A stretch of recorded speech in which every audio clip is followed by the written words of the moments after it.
What it is, everyone. This is Star Maru 718, giving you my thoughts, theories, everything on One Piece, chapter 1000. Ladies and gentlemen, we made it, man. Oda made it.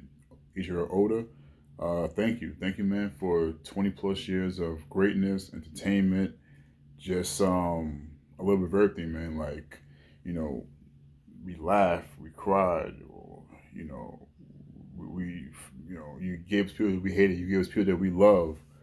Um, yeah, man, this chapter,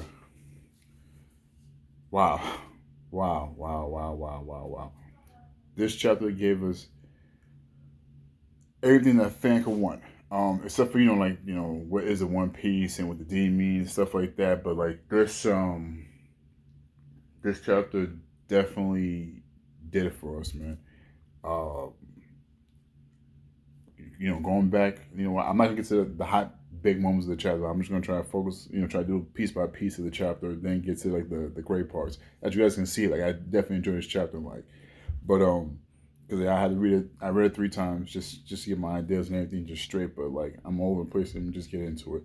Um, Ace has so much love for Luffy.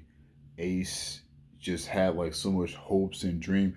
It was more like he was like a parent to a child, and he just knew that Luffy was going to be it. Like even in the last chapter, he was saying with Cavendish and Kid and Law and Beiji, he was just like, nah, my brother's gonna be the big thing. And you see like how adamant he was. Where if anyone laughed at Luffy's dream about being king of pirates, he was like, yo, I'm gonna knock your head off. Like that's not even a joke. That's my little brother's dream, and that's just beautiful. And then seeing that Yamato getting in line also saying like, you know what, Ace, I'm not gonna laugh at your brother. Like, you know what, if you feel your brother can be king of the pirates, then I see that too. So that's just that was nice. Yo, did anyone really peep how Marco was just handling King and Queen 2 versus 1? Like there was nothing, and then he literally had them like grab them by the scruff of their necks, like they like like a big brother fighting his 2 little siblings or something like that. I'm like, wait a minute, this is supposed to be like 2 Yonko commanders versus 1 Yonko commander, and he just like hemming them up like it's nothing. And so Queen's a full cyborg because I'm looking and I'm like, wait a minute, this dude's neck is stretching. He's like in full, I don't know, he's just in full parts, like he just separated. And then last chapter, his tongue was a gun, shotgun, double barrel type of thing. So I'm just sitting back like, the hell? And then, um, yeah, man, like I said, I'm just still like, the just like the exhilaration and everything, just like that just that phantom in me is just going crazy over this chapter. But everything with Momo, just that, um, and Shishilian and the other Musketeers, open that pathway for Luffy and them. That was great. That was cool. Like I'm trying my best not to rush to like the best parts, but yeah, everything was great. Don't get me wrong, everything was good. Everything was great. I gotta get into it now, man. I gotta get into it. But that shot, that shot of Zoro, Luffy, Killer, Kid on one side, and the other side is Big Mom and Kaido, and they just stand them down. This definitely have like end game feel. Like this definitely telling like, yo, One Piece is close to ending. And for me, I feel like this chapter being named Straw Hat Luffy, it should have been The Legend of Luffy or The Legend of Straw Hat Luffy. Because this chapter pretty much was just Luffy coming in like, yo, I got big dick energy. That's the best way for me to put it. He came in. Let me just like I guess like break it down. You have Big Mom and Kaido pretty much talking to BS, that bullshit to Kaido to Luffy, and Luffy just casually walked past him, and he looked like, did he just get past us? And you see him talking to Kinemon, and he just sitting there, he's stoic, like he's not even his normal Luffy self, where he's like going off yelling and screaming. He's just like quiet, hatch real low, like you could tell like this is definitely Luffy getting to his boss vibes. He's definitely walking into like that fifth emperor of the sea type of feel, he's definitely grown to his own. Like Luffy's, this is definitely like a chapter showing how much Luffy matured, and that's like one of the best things about the show. I could say like it's like even with like if you're reading Bleach, you see like Ichigo, how Ichigo will stop being like he stopped being like the snot nosed brat, and he was like took things more serious because like you know what, this is a real battle. This is life and death. Like if I mess around, my friends and my family could die from this. You know, get hurt, like whatever. Like I have to take this very serious. So yeah, man, and I thought it was kind of funny that he says the law moved them. Like you ordering law around. So is that confirmed that law part of the Grand Fleet? Like is law the next Straw Hat? You know, he's a captain underneath a captain. Like, what's going on here? But I thought that was kind of funny.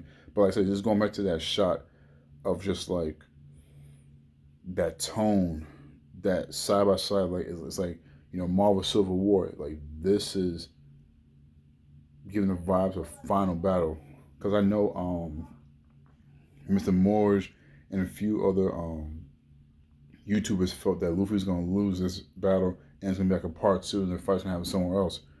Nah, the way Luffy was moving, like he just exude confidence. Like his confidence level was just through the roof. Like he's a seasoned pirate king, seasoned Yonko, seasoned you know whatever you guys want to call him. But he was just like on his A++ game.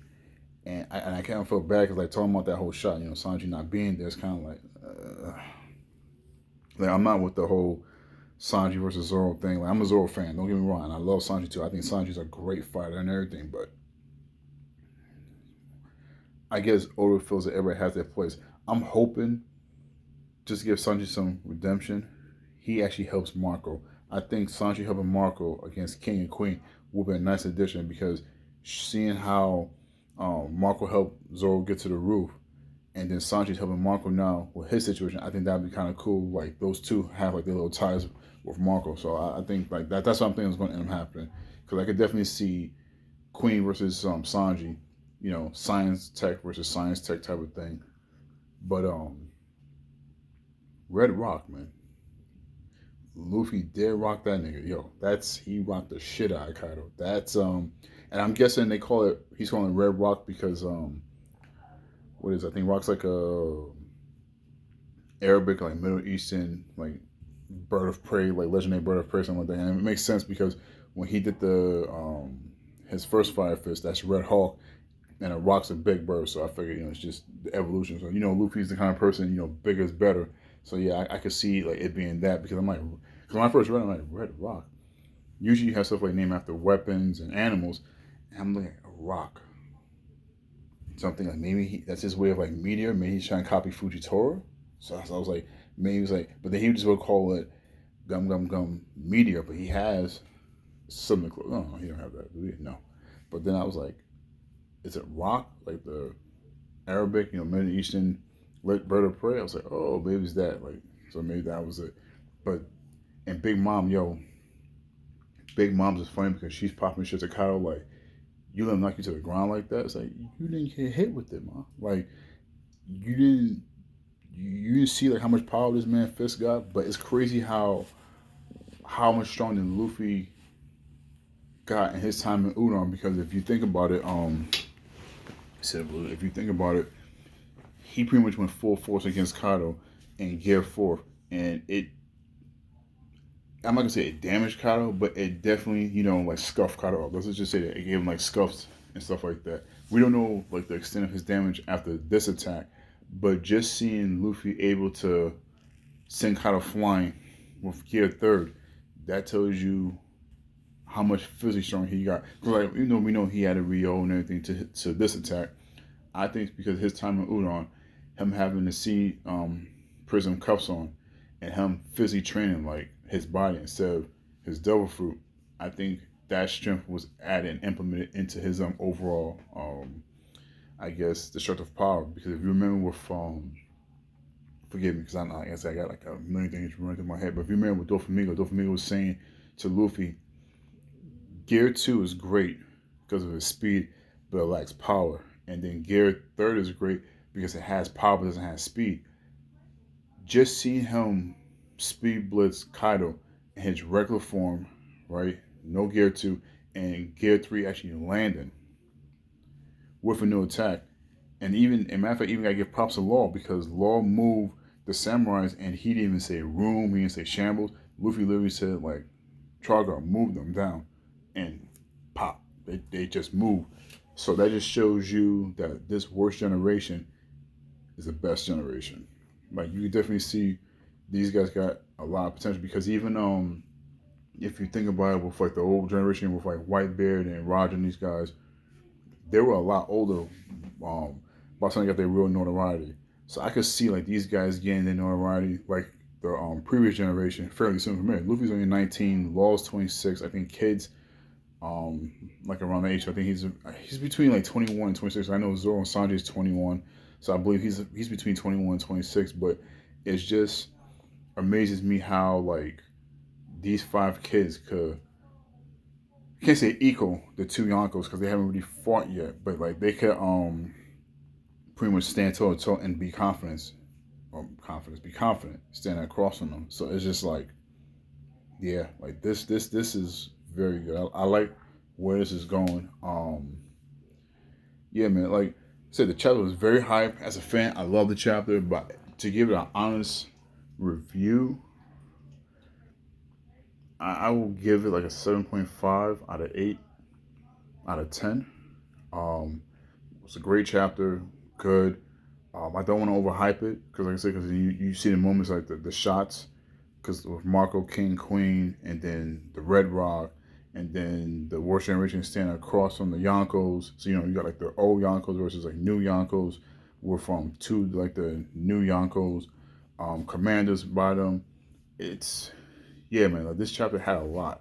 This was a good chapter, and like I was trying to tell people before, a lot of people was like overhyping chapter 1,000 because they figured it was going to drop like a lot of jewels, a lot of information about the Will of D and Poneglyphs, things like that. No, I think it was going to be, my personal thing was, I thought it was just going to be pretty much what we got. Luffy's going to go up to the rooftop, see Kinemon, and then have like the flashbacks of what's going on. He's like, yo, these are my friends. Like, this is why I have to be more serious. This is why like I can't play around. Like, I can't take these pirate